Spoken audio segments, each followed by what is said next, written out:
കുത്തുവാക്കുകൾ പറയാൻ ഒത്തിരി പേര് കാണും, പക്ഷെ ആശ്വസിപ്പിക്കാൻ ഒരാൾ പോലും കാണത്തില്ല. ഞാൻ ദുഃഖത്തിൻ്റെ ഭാഷയിൽ പറയുന്നതല്ല കേട്ടോ, ഞാൻ ദുഃഖത്തിൻ്റെ ഭാഷയിൽ പറയുന്നതല്ല.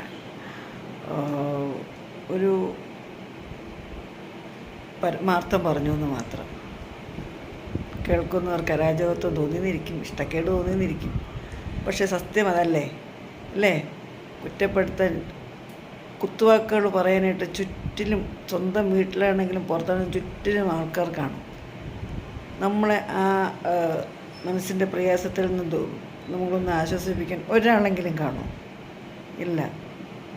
അപ്പോൾ നമുക്ക് അഭയം ഈശ്വര സാന്നിധ്യം മാത്രമാണ് അല്ലേ? അങ്ങനെയല്ലേ? അപ്പോൾ എല്ലാവർക്കും നല്ലൊരു ഓണം ആശംസിക്കുന്നു കേട്ടോ. വീണ്ടും കാണാം അടുത്തൊരു വീഡിയോയുമായി. ബായ്.